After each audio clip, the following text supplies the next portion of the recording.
Hey everybody, what's going on?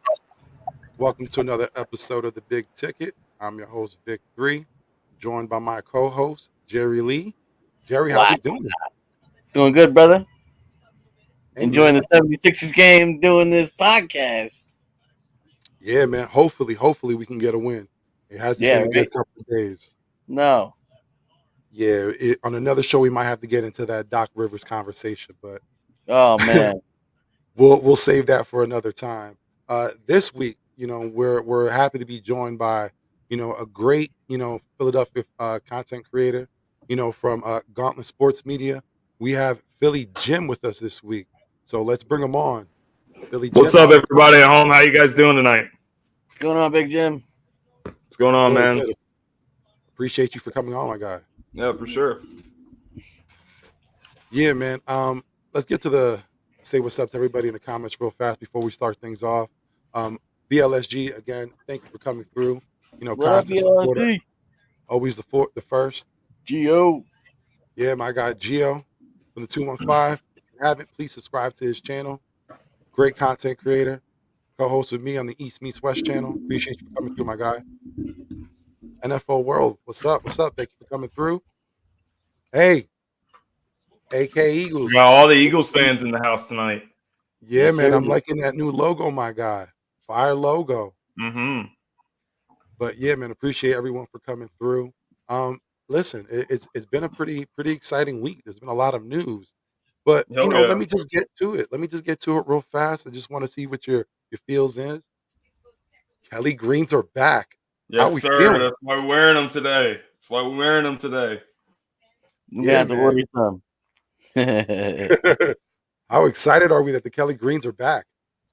I'm Been a very long excited time, to man. have them back. And over the years, it's been talked about bringing them back. Why has it taken so long to get them back? The reason is because prior to this past couple of years, the NFL passed a rule that allows teams to have multiple helmets. Well, that was one of the stupidest rules of not being able to bring a jersey back. Like, I never understood the problem with having like an extra helmet when you look at teams in college, like Oregon. How many uniforms, how many jerseys and helmets do they have? Like, it's not really a safety concern, so it didn't make a lot of sense. But it's definitely one of the classic jerseys in NFL history, and yeah, I'm very excited that they brought him back, and it's going to be exciting to see when they bring him out. It's going to be a big game when that happens, I'm sure. Yeah, man. It's been Exactly. 20 years, dude. Well, no, they had it for the Vic era. That was the last time I believe they had them. Yeah, but Yep. that was like a one-day thing. Yeah, That but was like yeah, the I 1960 anniversary team that won an NFL championship. That's why they brought those out. Those weren't the Yeah. same ones that Cunningham and all of them wore in the 90s. It's a little bit different. yeah, those NFL rules on the helmets, I feel a little ridiculous. You know what I mean? Like you're preventing yourself from creating another revenue stream. But it is what it is. We're excited. We finally got him back. But also in news this week, the owner Jeffrey Lurie, a man who doesn't really come out and make much comments. He did. Yep. He stepped out of the limelight and he made comments on the quarterback Jalen Hurts. What he said was, we have a young 23-year-old playoff quarterback who gets better every year in college and in the pros. Now, Jim, let me get your thoughts. What do you think about Jeffrey Lurie and his comments in reference to Jalen Hurts? I like the comments that he made, but I don't want people to really like read too much into this because I don't think it's not really gonna change the way that Jalen is gonna go about things. If you know who Jalen is, you know that if he gets the praise from people, he doesn't let it go too much to his head. And then if people are and like a lot of fans and other people in the media of saying, "Hell, he's not the guy, and he's not going to be able to," the Eagles are going to trade and get picks for next year so they can move off of Hurts from next year, assuming that he's not going to be good this year. Pretty much, it doesn't really bother him. So I just think that he was trying to let people know that people do support him in the organization. A lot of his teammates are definitely behind him. There's no doubt about that. So I just think Jeffrey was trying to reassure everybody. But as far as drafting a quarterback and doing all this crazy stuff some people have brought up, it's not going to happen. Jalen's going to be the guy for this year, and then hopefully he has a better year than he did last year. Not that he was bad last year, but if he shows that he gets better, then that's a more reason to keep him around in next season. Yeah. You know, for like a starting year, I thought it was a really good year. You know what I mean? Like, and not just that, but just having new coaches and all that too. You know, like he had it was a typical year of like a rookie quarterback would normally have in their first year starting. Yeah, it wasn't bad. I really think what he's doing on the outside is really good too. You know what I mean? Like the coaches that he's getting around it's going to up his game. We'll see what happens though. You know what I mean? It is what it is. But you know, all you know, even like Jeffrey Lurie, what they're saying is they're going to do their due diligence on the quarterbacks. You know what I mean? If they could have got Watson, or if they could have got Russell, they would have done it. You know what I mean? Because that's an upgrade to the quarterback. I mean, that's every team. Yeah, true. And you got to think too. Like a lot of people take this for granted, right? But they say Jalen had a rookie season, but he came into his first season as a starter with only 4 games under his belt. Let's be honest, that's what it is. That's the fact of the matter. Yep. And he did have his ups and downs, but at the end of the year, you saw that he progressed, and that's something that you got to leave away with positive. You left away with a positive. Now this off season, you've seen he did what he has to do. He's working with Tom House. He's working with other quarterback coaches to try to develop his game. So I think what Lurie says is right. It's the right thing to say. From college, you've seen him get better. He progressed. Alabama, he had a little falter. He went on. He got better under Lincoln Riley, got him into the NFL. And you've seen as a rookie, started off as a gimmick player. Then given those last 4 starts, pretty much, he had 4 good games. Again, there was ups and downs with those 2, but there was a lot to be taken away from. And he came into this season, he performed well. You can't say that he had a horrible season because we got into the playoffs. So it could have been that bad. No, and you want to know something else? I'm glad that you brought it up. How he had 4 games in his rookie season, because this is something that I don't think people bring up a lot. And I think the way that the Eagles were using Jalen during his first year, when obviously Carson was playing very bad. Let's face it, even though Carson was making a lot of money, Carson should have been pulled a long time ago. But instead, the Eagles were like, oh, you know what? We're going to try to use Jalen like he's Taysom Hill. And I just think that trying to use Jalen as a gadget player rather than, listen, Carson's like he's playing terrible football. Like he's literally he couldn't have played any worse than he did that year. Or if he could have, I would be surprised. But Jalen should have got more playing time his rookie season, and I think he would have been further along going into last year, which was his first year as the starter. And then going into this year, he would be even further along. So I feel like they should have put him in a better situation from the beginning than what they did. But with that being said, I think that as long as he puts in the work, which is there's no doubt he's going to do that, just add another good wide receiver. Because I think that if you saw him play his rookie year, he made some really tight window throws to Alshon Jeffrey. Because Alshon Jeffrey was that type of receiver where he just kind of knew that he could make tough catches. And I don't think I think he has that confidence in Davonte, but I don't think he has that confidence in Jalen. So when Jalen's left on an island, Jalen Reagor's left on an island, I think that has a lot to do with why we've seen the pass game struggle a lot. Yeah, definitely. And speaking of Jalen in this offseason, what are your thoughts of him going into this season coming up? Jalen Hurts, I think that it's just time for him to make the next step. Some people, looked at his stats last year, 60% completion percentage. You know what? That's not going to cut it in today's NFL, and I think he knows that. So I think for this year, Jalen wants to try to get into that 65, 66, 67%, maybe just under that 70%. And, just make the throws that you can make. You don't have to be Superman. You don't have to go out there and try to force stuff. Let the game come to you. He's going to get into a rhythm, and then, he'll have some really good performances. There's no doubt about it. Yeah, definitely got to stay within your means. You don't want to do something that, you're not accustomed to, because that leads to mistakes and that leads to interceptions. And that's something that, right. We don't Carson, need. We used to say it all the time. Like, hey, you got to get rid of the ball. You don't got to be Superman. and it turned Yeah, into a lot of negative plays for the team. yeah. But with Jalen, I have the confidence in him that he's a player that is constantly working on his game, player who's trying to 100%. constantly get better. So that's something that we have to look at as a positive on our end, also in the quarterback that we have. Not a lot of players do that. Yeah, I It's totally true. agree. The other things that Jeffrey Lurie said was good too. You know what I mean? Like, because he got fired at a lot. You know what I mean? Like, he was a meddling, owner, and he put out a lot of fires. So I really liked his speech. So it was good. It was good. Yeah, it looks like he came out to pretty much set the record straight. Yeah. Like, let's be honest, they hear the same things that we talk about on Twitter, on Yep. YouTube. No matter what, they hear them. Eventually, it gets back to them. After a while, they're going to want to set their own narrative, and they're going to want to set things straight. And I think Yep. that's what Laurie was doing. He was like, "I think the narrative is getting too out of hand. Let me Yep. just set it straight." Yeah. It's because Let the me say media. that. It's because there's a difference between the narrative that the team actually has and the And narrative then the that media. the media and fans believe they have. It's two Yep. totally different things, which is why not only did you see Jeffrey Lurie say that this week, there's also an interview at the NFL coaches meeting with Nick Sirianni. He's backing up Jalen Hurts. We've seen Howie at the combine and a couple other times. He's backing up Jalen Hurts. So it looks like the whole organization's backing up Jalen Hurts, regardless of what people think think about him. Yeah, and listen, there's a lot of discussion to be made with Jalen Hurts. I just put out a tweet last week, and I'm still getting notification, and it's just something simple. It's a lot of people have mistrust, and I think they look at the history and they're just like always looking for something better.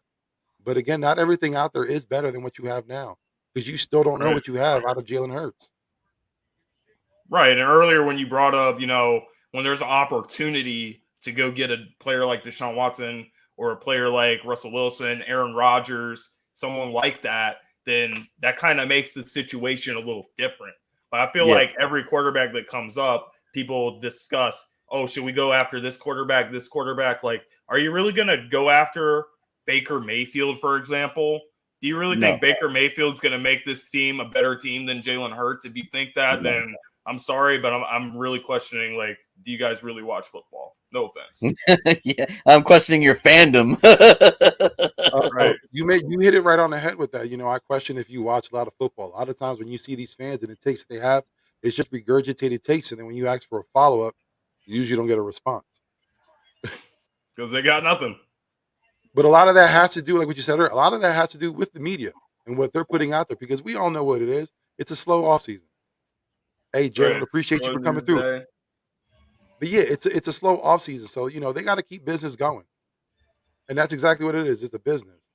But getting back to business, we spoke on Jalen Hurts. Now there is another Eagles player that has been going through, I don't want to say a dilemma, but there's been uncertainty with him, and that's Miles Sanders. Yeah. So let me get your thoughts on Miles Sanders going into this season.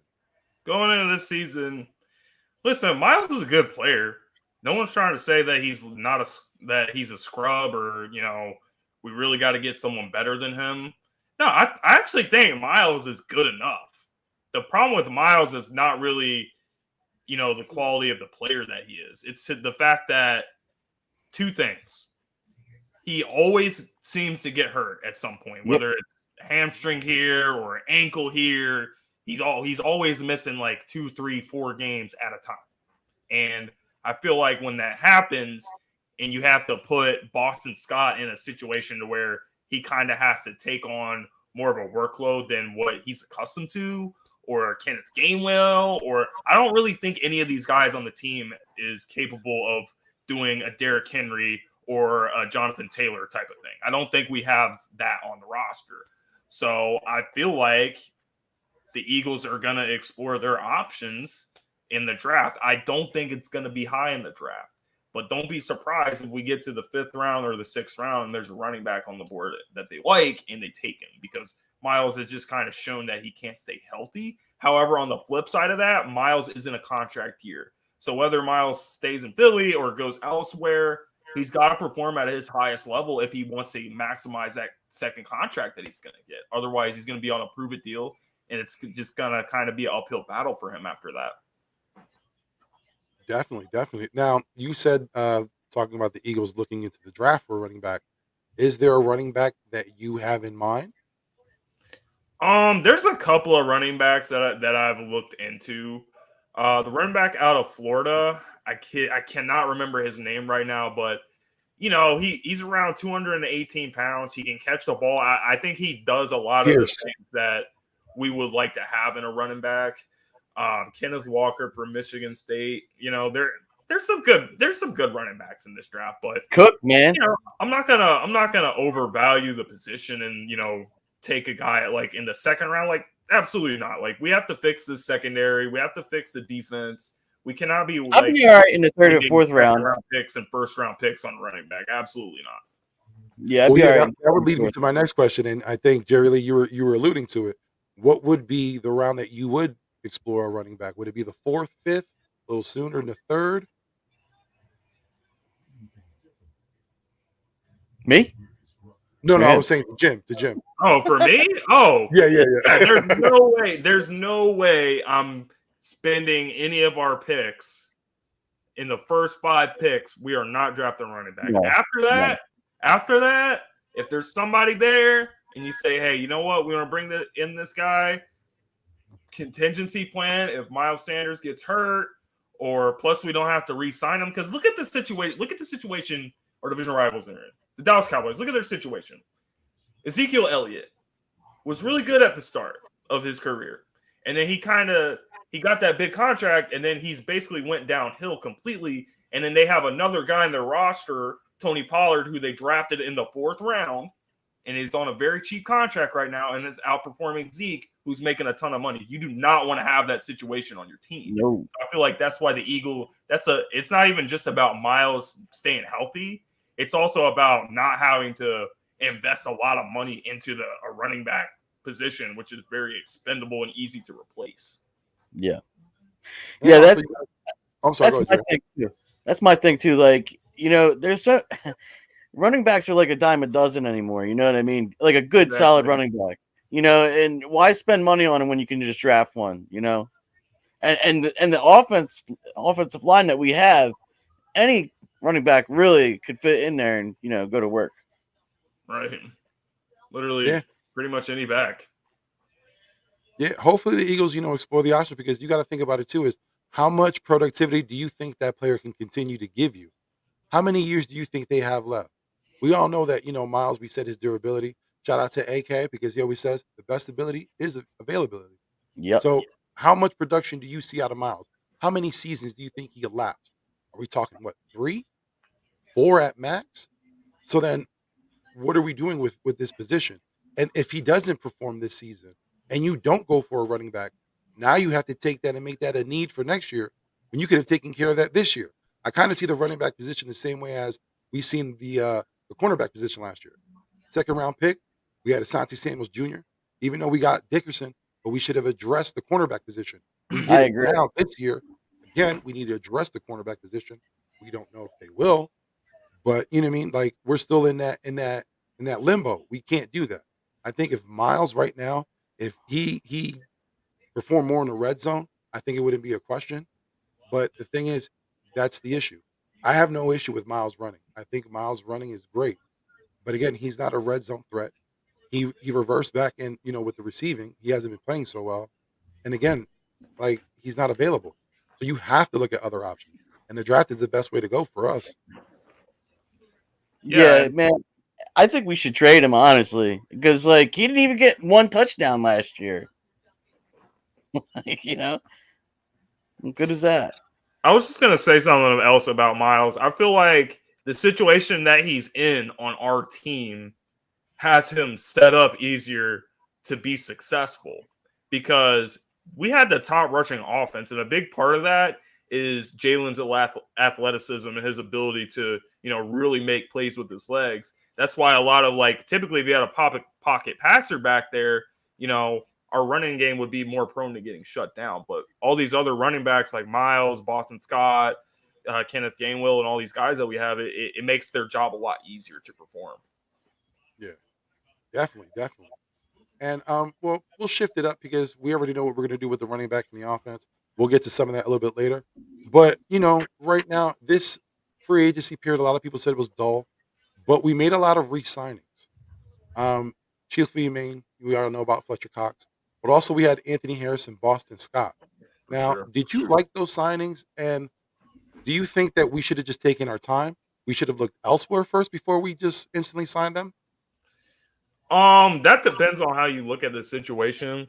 I don't think that people really understand the impact that I think that Fletcher Cox is going to make a bounce back year this year, because I think that a lot of people are just missing how much he does get double teamed.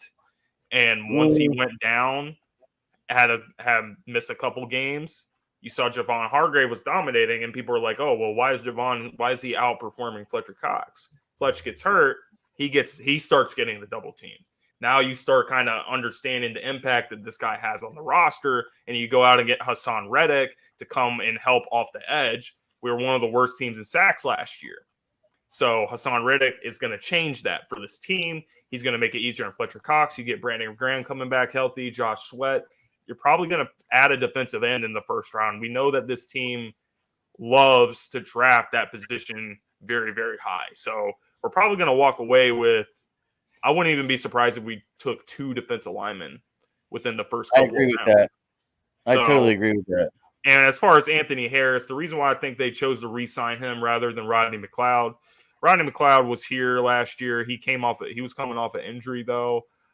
Missed a lot of time during like training camp and all that. And with Anthony Harris, he just knows the system of Jonathan Gannon a lot better than what Rodney knows. Even though Rodney was a big part of us winning the Super Bowl and all that. Not saying he can't play, but him being in Minnesota, knowing the ins and outs of Gannon's scheme, I think that played a big role in why they brought him back. And Boston Scott is just a guy that they like for some reason. I mean, I love Boston Scott too, but the Eagles like keeping him around. They don't want him to go to another team. I'm not exactly sure why, but he's kind of like their change of pace, kind of like a scat back. And you know what? That's kind of what Miles Sanders is becoming. So, if you lose Miles Sanders and you plug in another running back, do you really lose that much production? That's something you got to think about. Yeah, I think that's the key reason why they signed him because he is that Miles Sanders S type running back. And listen, he's come through in a pinch. He's a giant Mm-hmm. killer. We all know that. Hey, appreciate you for coming through, Stephen Joyce. But yeah, like he's come in and when his number's called, he does come in, he does produce. So I think that was one of the reasons why they had him back. Honestly, for me, he's the only one that I thought deserved to be back. We all understand the issue with the Fletcher Cox contract. We're gonna get out of it. It is what it is. But the resigning and the amount, I think that was too bad. For Anthony Harris, I think that was a good signing. Like you said, he was a part of the system. He knows it. Um, as for Rodney McLeod, that yet remains to be seen. And for Steven Nelson, we'll see what they do on that. I think they're looking at their options. But yeah, I think one of the two may be re-signed, if not both. Yeah, I mean, if nobody's calling them, then I'm sure the Eagles will, you know, talk to them after the draft and say, "What's up?" And then maybe something will get worked out. But I don't think they're gonna go out of their way to bring him back. If I had to say. Yeah, You, yeah. you I know, think I think we wait for that value to drop. I like the Boston Scott and Fletcher Cox. I'm glad they re-signed him to like a smaller, salary because he hasn't produced in the past few years. So, but like he was saying too, like he was alluding to that, our defensive ends haven't been that great, for Fletcher Cox to actually eat either. So, but at the same time, like Fletcher Cox, like you were saying that he was getting double teamed and stuff, but that really wasn't the case either. Because I mean, I watched it. You know what I mean? Like there was times that he was double teamed, but later on in the year, there he wasn't getting double teamed as much. They started double teaming Gravedigger. So I think I for the got you. most part with Cox is his issue is his effort, the effort he yeah, puts in. It's yep, like even though yes he does come in double team, but you see him, he gets up slow. He looks at the play after already passed him. It's like it's over for him when he can still run after the ball and he doesn't do that. I think that's the biggest issue, his effort. That's where we're having issues with Fletcher Cox, and because of the amount of money he's making. I got you. Yeah. Earn it. But let me ask because this was just recently reported. Looks like Devontae Parker signing with the Patriots. A lot of people were saying that bringing him to the Eagles, they had percentages. Do you feel that that was a missed opportunity for us? Absolutely not. Absolutely not. I've been trying to tell this to Eagles fans, and I knew there was going to be a lot of people upset when I saw that this trade happened this morning. Here's what I have to say. Yes, Eagles fans are still having nightmares of the 2019 game where Devontae Parker went off against us and he looked like prime Randy Moss, literally, in that game. But let me explain something. 2019 was the only good season that this guy had in the league. For 7 years, he has had one season over 1,000 yards in 7 years in the league. Also, last 2 seasons, this guy is getting pushed further and further down the depth chart with Miami. They drafted Waddle in the first round last year. They made the trade for Tyreek this year. So if he's really a guy that you really believe in and believe, this is a really good receiver that we have on our team, why would you be going out of your way to like push him further down so he gets less playing time? Not even to mention the fact that he gets injured a lot. Like he is very, very injury prone. Yet I think Eagles fans just saw the name and they're like, "Oh, we got to get this guy." I think Right. that's a problem with not even just Eagles fans, but a lot of NFL fans. Anytime somebody becomes available or whatever, everyone's like, "Oh, we got to sign this guy and this guy and this guy," but that's not really how stuff works. I think Trying to that hop on that drafting a brand name. receiver in the first round will be much better fit for what we need, and Parker's just not going to provide what we need. That's the same thing I hear with the Julio Jones thing, and I told Vic before, I was like, dude, this is a brand name thing. You know what I mean? Our fans here, and they're like, oh, we got to get this guy. I'm like, dude, you're paying for a name that's like, it's a has-been, bro. You know what I mean? I will say this: I do agree with East Coast Gridiron. The quarterback situation that Parker had was horrible. That I will. I'm not one who wanted Parker in Philadelphia because of the one thing is, yeah, you are correct. When he's healthy, he does play well, but that's the biggest issue is his health. It's always on and off. Just like Miles Sanders, best ability is availability. And if you're not out there on the field all the time, like we were saying with Julio Jones, I don't think it's worth for the Eagles, to put interest in you. Because again, we Plus, they need gave someone up who's a going to third be out there rounder on the for field. him. There's no way I would have given up a third rounder. Yeah, see, like Julio, like I said, Julio Jones, great player too in his respect. But again, when healthy, and the issue is when has he been healthy? That's the only issue that I see. See, a lot of things that's something that even though it's not the player's fault, that's a big factor when teams are looking at you. How healthy are you? How constant are you going to be? Can you If be Julio productive? was Can you in be his on the prime, field I all would say absolutely. But Hell yeah. this guy is not. This guy is no longer in his prime. It's not even just because he's injury prone. He's not the Julio that he was. Players just get older and they go downhill. It's just what it is. And I don't even think it's that Julio's past his prime. It's just physically. What is it? Flasher, whatever that foot injury is, usually hurts and he has a calf injury. If it wasn't for that, I think he'd still be out there making touchdowns and making great plays. But it's just that leg, his body doesn't allow him to do it at this point.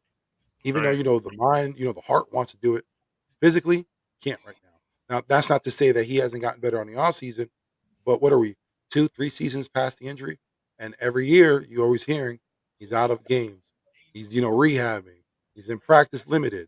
You can't have that. You want someone who's going to constantly be on the field as much as possible. Totally And agree. if you notice, he's been on what two other teams now, or two teams? Just 2 teams, yeah. Just the Titans and Well, the Falcons. well, if you think about it, if a team's trying to get rid of him, there's a reason.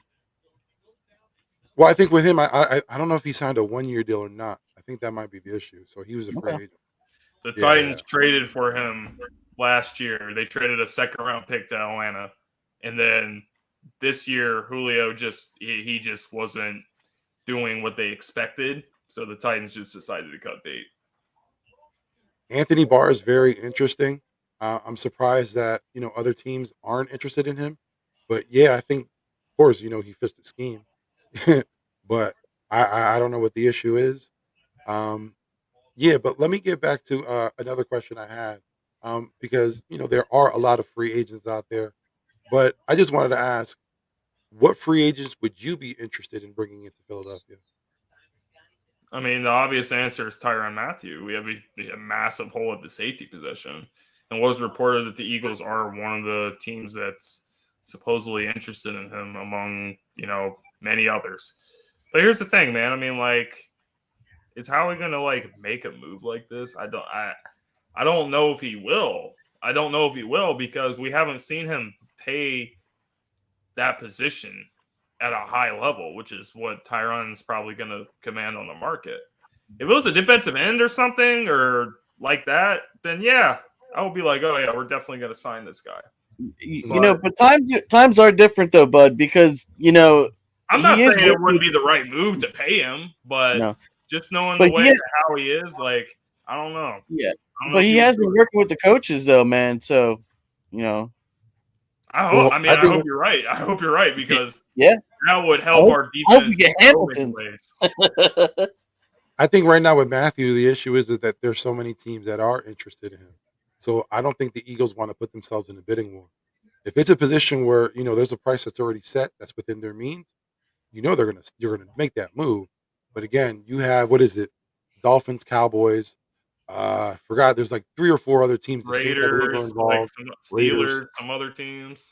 Yeah, so there's a lot of teams out there that are interested in. Like I said, they don't want to get themselves in a bidding war because we're not trying to just waste money. Tyrann Mathieu is a great player, but I think for him right now, it's the knowledge of the game that he brings to a team is worth more than physically what he can do. But we'll get to that. Yeah, I also could see Tyrann going to the Bills. Yeah, and yes, I believe that also. But we mentioned it before. Do you honestly believe that Ronnie McLeod or Steven Nelson could also be re-signed? Yeah, I definitely think they could. I don't think it's going to happen right now. I think it's most like, I don't think the Eagles are going to go out of their way to bring either one of those guys back.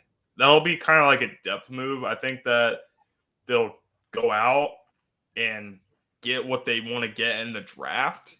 And then if these teams are still not calling these guys, which we have seen happen a lot.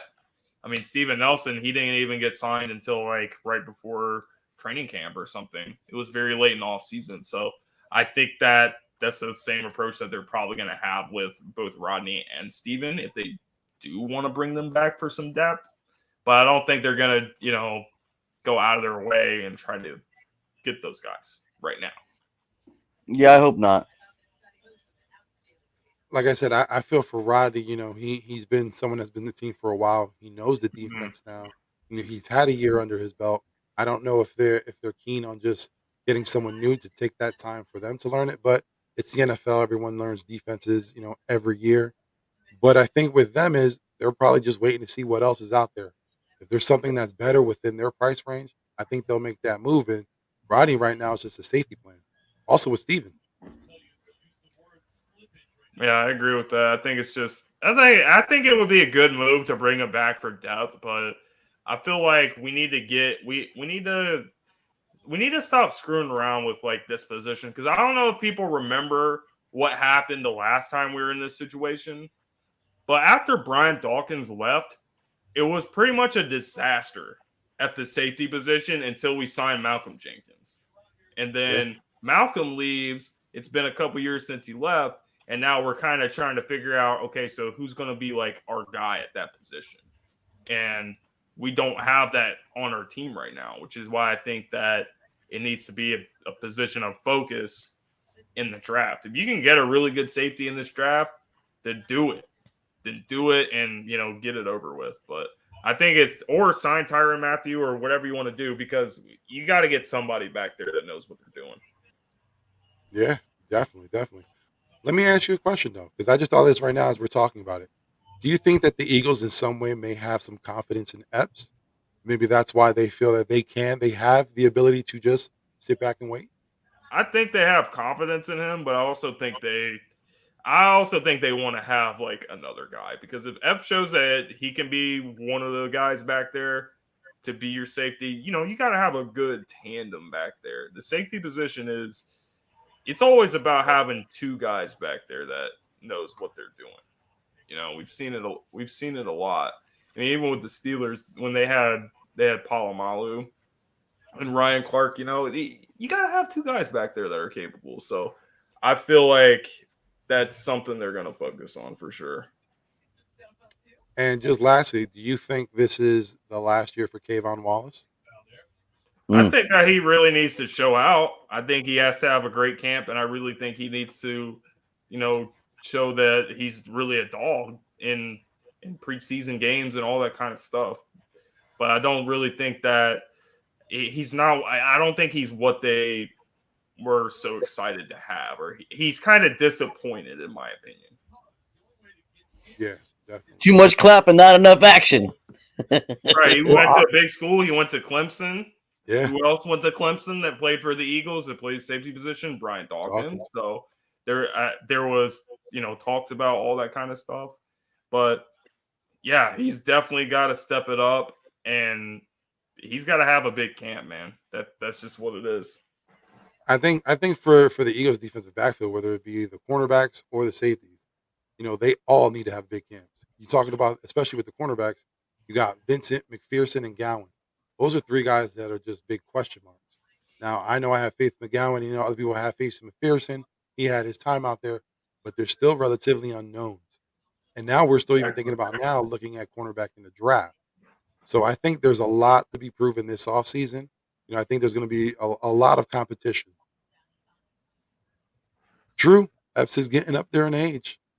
But like I said, there I has to thought be he a was a reason. little younger than that. Yeah, he's been around for a while in the practice squad. But let me ask you a question. Do you think the Eagles so far have done enough in free agency? I mean, it depends on what you were, what your expectations were going into free agency. I think a lot of people thought that there would be probably some more splashy moves, but seeing the guys that went off the market, I'm kind of glad that we didn't try to sign a wide receiver. Instead, we're most likely going to draft one. Because you got to look at some of these guys that got paid. Like Christian Kirk got paid like $19 million a year. Are you kidding me? Some of these other guys, like even the Rams, they got Allen Robinson. What did he get? Like 20-something million a year? Like good player, but for that much, it's just not something that I would have done. So I think the Hassan Reddick signing was a good signing. I think that that's the type of move that we expect Howie to make pretty much every time in free agency. He's going to go after either a defensive lineman or a good pass rusher. Kaiser White is kind of intriguing because I think that if you put another linebacker beside him that's a little more dynamic, Kaiser White is a kind of guy that he just collects tackles, and he transitioned from safety in college. He played safety position in college, so he covers tight ends very, very well, and he's got speed. So I think that those were two good signings for this team. I think that people are just a little upset that we didn't make some big splash, or we, like, for example, we didn't trade for Tyreek Hill or Davonte Adams or that type of move. I think those are the type of moves people want to see. Unfortunately, it's not always going to happen. Well, I thought they were pretty splashy moves, to be honest. I mean, our defense just got a hell of a lot better. Yeah, White can cover on, but I think for the fan base themselves, it's like they have the ultimate case of FOMO. They see signings, they see trades, and they just want to be a part of the news, and they want to have Yeah. that elation of getting that player. But Yeah. again, a lot of times when you're getting those players, who's to say that they work out? Now, I'm not trying to say that, Tyreek Hill's going to play horribly for the Dolphins. But again, sometimes this becomes a stretch. And I don't think that's what the Eagles want to do. They're tired of reaching for players. If they fit within the means, spending too much money. Yeah, exactly. You can't spend all that money because that's one thing that gets overlooked. This year, we look good in cap. Next year, not so much. I think we're one of the worst. 28, 26 in that range. So, you got to make moves where you can. You can't just go out spending because you got to kick that money back somewhere. Next year, there's not that much room. We'll have more money next year, though, because of the cap's going up. Yeah, that I'm starting to believe that, and I know it's a little outlandish, but I think Pat McAfee's idea, right, is they should just set, and what they did in the 80s with the quarterback club, set aside your regular cap for your team, set something else for the quarterbacks. Just put a hit on quarterbacks. They can only make but so much money, and then go on from there with your regular team and have a I think regular that's path. a great idea. It would help so many more teams out. And again, everyone's getting their piece. No one can be upset. Because I think the whole Deshaun Watson situation, I think that has that's completely wrecked the quarterback market. Like, do you realize how much guaranteed money that he just got? Now, like, every quarterback that gets paid from now on is going to be bringing that up in negotiations. It's going to be insane. Yeah, it's wild, and it's only going to increase because you know how it is. It could be a Kirk Cousins if he's the one that's getting the most, and you see Deshaun Watson. Of course, he's going to ask for the world. You just gave Kirk Cousins the highest contract. I'm way better than him.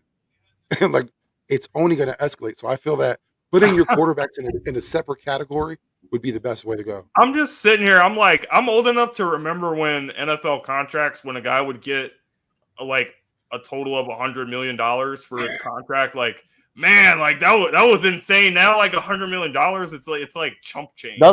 That's your second contract. $100 million is your second contract. That's ridiculous. Yeah, and the cost of seats is ridiculous too. And the thing is that in the end, it's just the fans that end up flipping the bill. It's not really the owners. You know, they get their revenue streams. It's the fans. They're the ones who end up paying for it.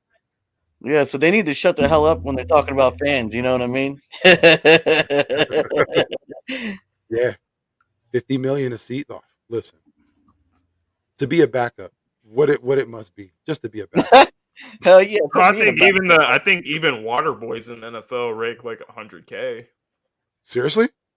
I'm pretty sure. Listen, something. I'm doing something wrong in life. I know I'm getting up there in age, but I can get the water out there, squirting all around. Let's go.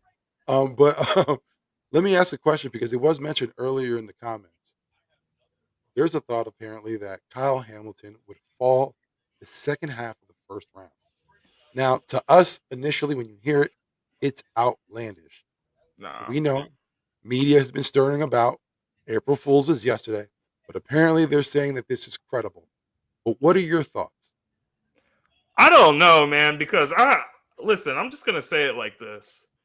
I feel like there's a team out there that wants Hamilton to drop. So I feel like they're like sending somebody out it's like this whole conspiracy that I have. It's like they're trying to like set it up to where he'll fall by leaking something. And it's like all a part of their plan. I don't know if it's us or like any other team, but I seriously think that that's what we're dealing with. Because if you look at Kyle Hamilton, this guy is so good. And if he drops to the 15th pick, I will have like my whole mouth will be open. Like I'll be so surprised by this. Yeah, listen, when that 40 time came out, I was live with Coach Dante, and that was the first thing I said. And I said, do you think teams would be discouraged because of his 40 time? Now, we've all seen the tape, and tape is different than what you see, again. Exactly. My excuse for the 40 time is not every football player knows how to run the 40 time. Although it might be essential when you're looking at drafting, but not everyone's out there a track star.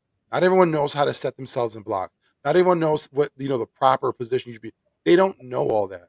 So if you were just to ask them, most likely stand up straight and run 40 yards, guaranteeing the time will be different. But you know what I mean? Like not everyone's a track star. So I think 40 times might be taken a little too out of hand. There's also a difference between 40 speed and like game speed. Yep. That's what I was just gonna say, man. There's a big difference between like setting somebody up to run and then actually playing in the game. And one thing you see about Hamilton, he's all over the field. He makes plays. He's a difference maker. And listen, I would hope he needs.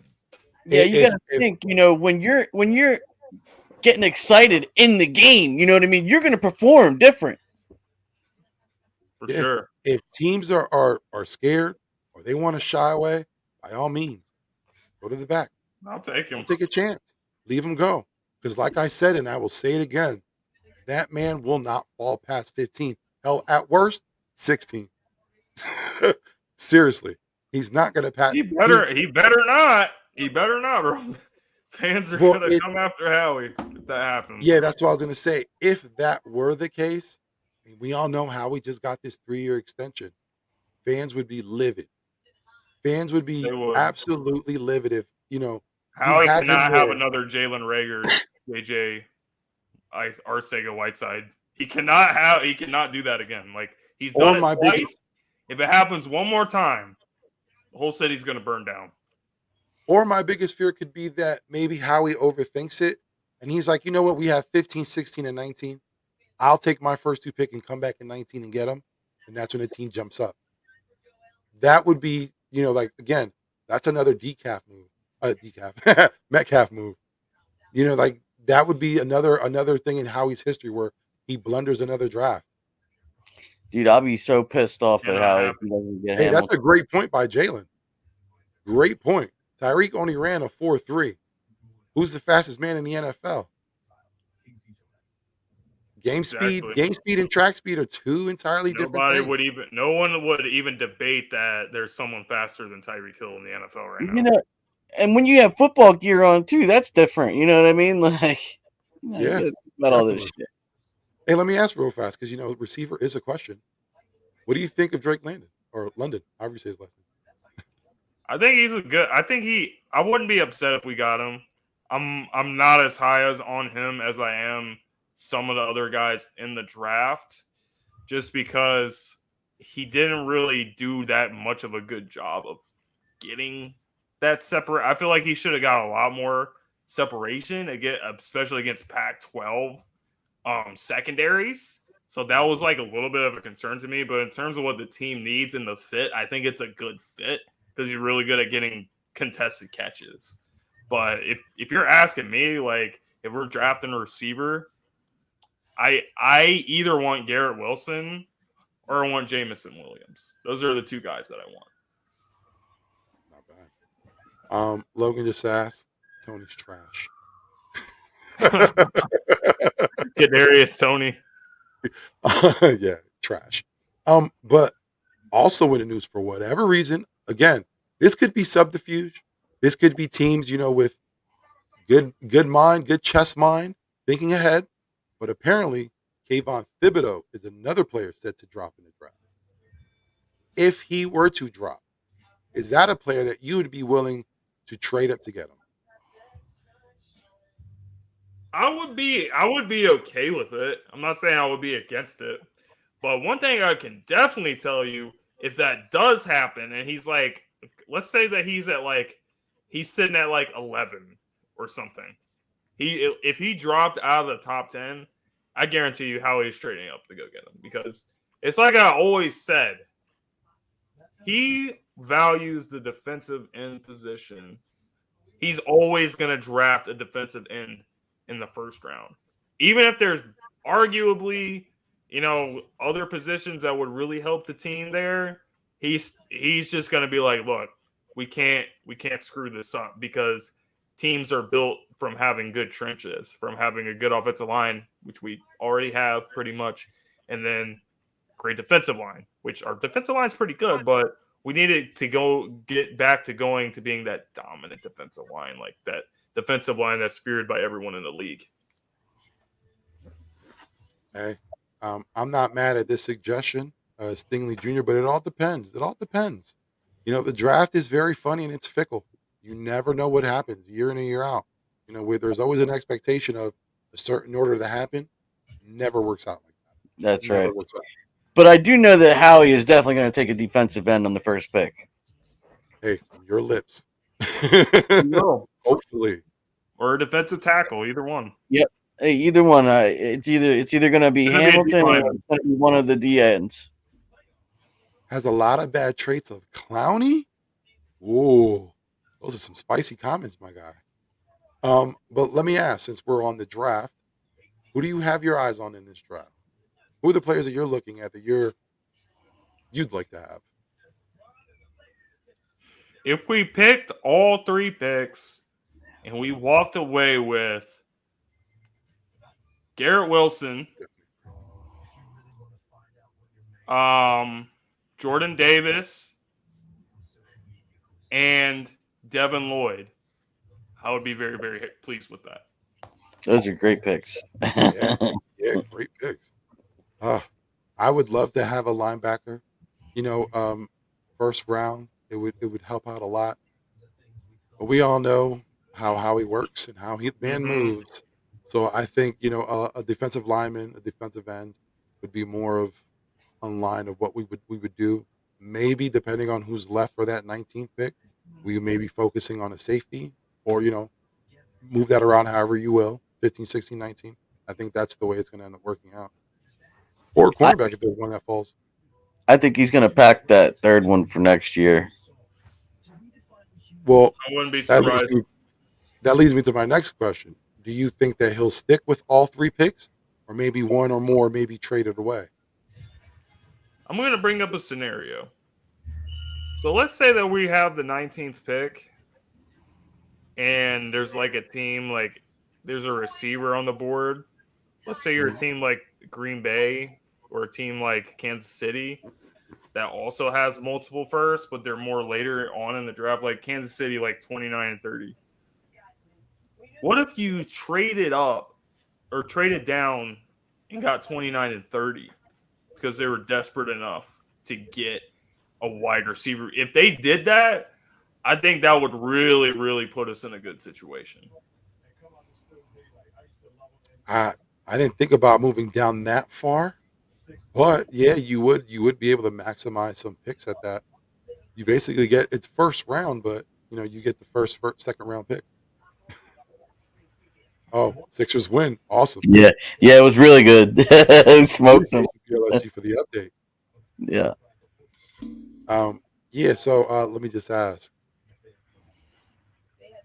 So if hold on, do you think that there will be anything available when we're up to pick at 15? Who would be up?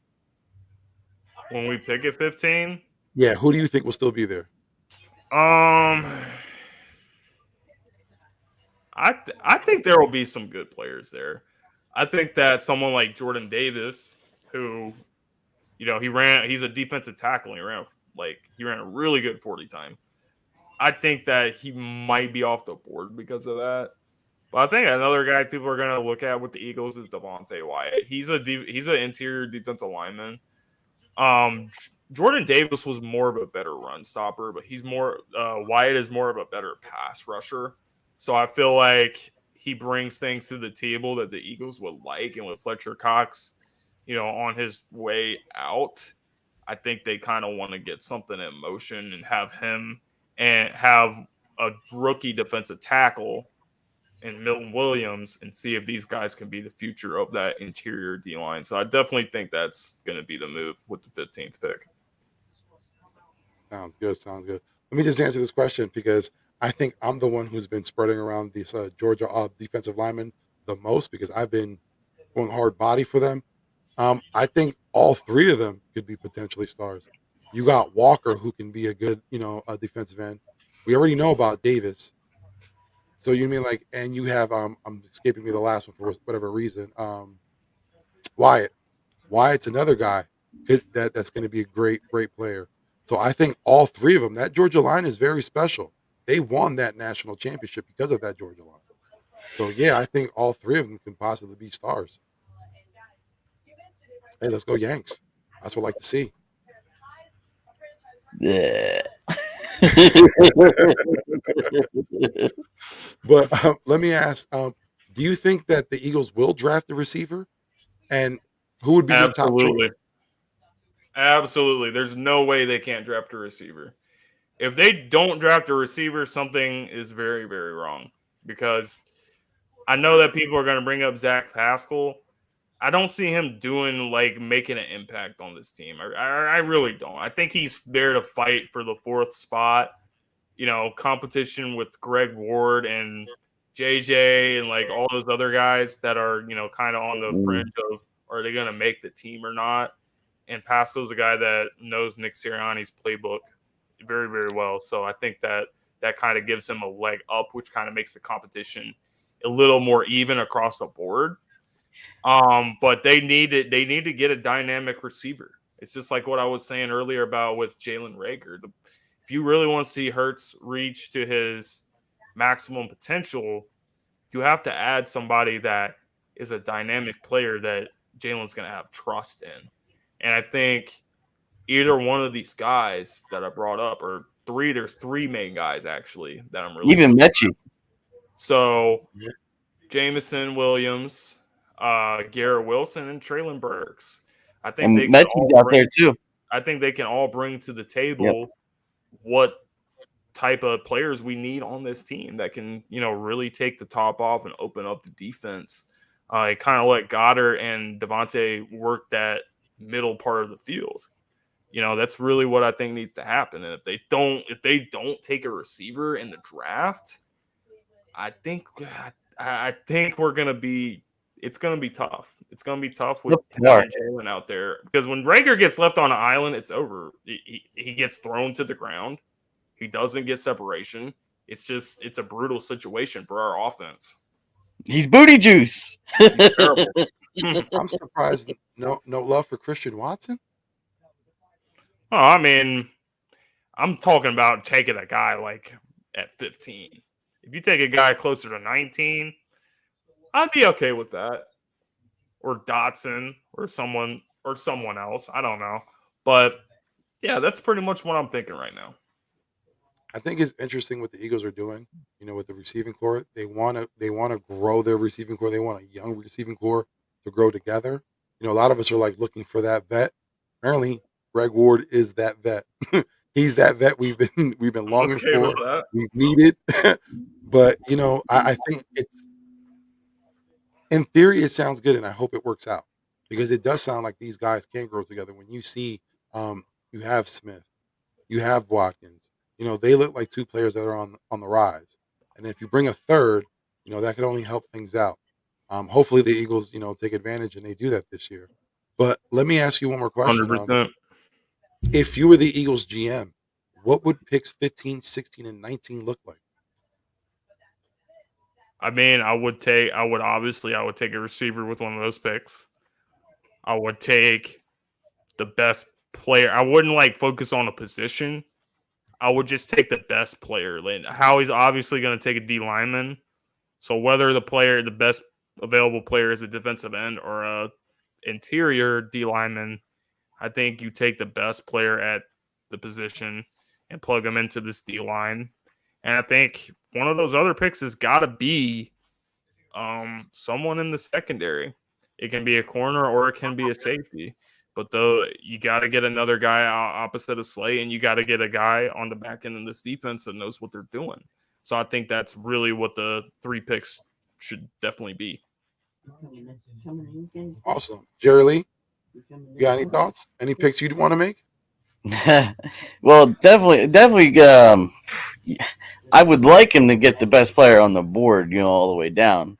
But I don't think that's how it's going to go. I think they're going to definitely pick players that we need, because we haven't really addressed everything in free agency yet. I mean, there's still free agency left to go, and there's still time to get other players to fill in those spots. But I don't think it's going to happen. So he's going to roll with a defensive end, number 1. You know what I mean? I don't know if that's going to be the first pick, but it's definitely going to be one of the top picks. And they're going to have to get a receiver too in there. If they were to use all 3 picks, yeah, they would get a receiver, defensive end, and probably a safety. Okay. Oh, yeah. I know. For me, I hope they double down and they go double down on defensive end. I think that'd be great, because there's so much talent, especially when you look at picks 15. There's so much to choose from. You can get the pick of the litter from there. But yeah, and then from there, you might want to get 2 defensive end and 1 lineman, or like I said, depending on if there is an available cornerback. If, say, like a Stingley Jr., Sauce Gardner, they become available, it might be something that you would have to move up, or even Kyle Hamilton, if what they say is true. But Jim, my last question to you, and it's a pretty good question. I think it's very important to you. Your thoughts on this big controversy? It's been talked about for what, a couple of months now, and I don't know where it came from, but you brought it up to my attention last night. So let me get your honest opinion. Does pineapple belong on pizza? Hell no. Absolutely not. And I don't care. I do not care if it was April Fool's joke. The thing that Pizza Hut put of putting pineapple inside, not even on the pizza, inside the crust. They should be That's sent to fucked jail up. for that. That is totally unacceptable. It's uncalled for, and it just shows that there's no hope for this world because you have sick, disgusting people that would really eat something like that. Trust me, there are people out there that would have ate that pizza and said it was delicious. Look, I like pineapple on my pizza only if it's like a barbecue chicken pizza. You know what I mean? Like barbecue sauce, chicken, yeah, I don't know. bacon. I'm torn. No, absolutely not. I've had Hawaiian pizza before. Wasn't the greatest. But again, when you think about it, it's a fruit. We're putting fruit on pizza. Look, you know, I got an analogy with pizza. People are gonna start putting strawberries on pizza. Check this out. You know how you'll eat pretty much any pizza, right? Pizza's like sex. You know what I mean? No matter how bad it is, it's still good. Little Caesars. Little Caesars pizza is garbage, but it's $5. You cannot beat the $5 pizza. Yeah, for the price you can't complain for. Well, Philly Jim, I appreciate you for coming through today. Yeah. Man, I thank you so much, man. It's been great chatting with you. Hopefully you can come on again whenever you have free time. We'd appreciate it if you can come Definitely through. would. Yeah, man. And thanks for coming on, brother. Appreciate you. Definitely gonna start tuning in every week too. Yeah, hey, appreciate that. And listen, everybody, if you have not, please go to Philly Jim's channel, subscribe, hit that like button, and when you're there, if you can, leave a little comment. It helps out the algorithm, pushes my guys' content out there. Yeah, man. And listen, everybody for coming through, everybody in the chats, I appreciate it. Thank you so much, man. It's fun coming through. Jerrylee, you got any closing words? Nah, man, I just can't wait for more to happen, and then the draft and everything. We got football coming up too, the USFL. That's coming up too. Big time. I'm excited for all this stuff. Philly Jim, let the people know where they can find you, my guy. Okay, so you guys can follow me on Twitter. It's my first name and last name /TGC. Host of the Gauntlet on Sideline Sports Network. You can find my show every Saturday. So later tonight at 7 p.m., covering a lot of stuff that's been happening in the NFL. Gonna be a good show tonight. And yeah, that's pretty much all I do, man. I'm just doing my content and other stuff. Other than that, just chilling. Sounds good. I'll be sure that tune in. Jerrylee, my guy, let the folks know where they can find you. Backyard Birds podcast, right here on the Big Ticket on Saturdays. Hey, man, everybody that came through, appreciate you so much. It's been a great week. Oh, thank you, East Coast Gridiron. I appreciate it so much. Everyone that followed me on Twitter. Appreciate you, bro. Yeah, man, come through. Like I said, I do this to because I like having these conversations, especially when I hang out with my guys and just chop it up, talk some Eagles. Put that information out there. Yeah, I had a great time. For everyone out there, man, I hope you have a great week. I hope everything's going well in your lives. And this has been another episode of the Big Ticket. Appreciate y'all for coming through. If you can, come through to the channel, hit that subscribe if you haven't. Like I said, leave a comment, helps us out. But it's been another great episode. Appreciate you and have a great week.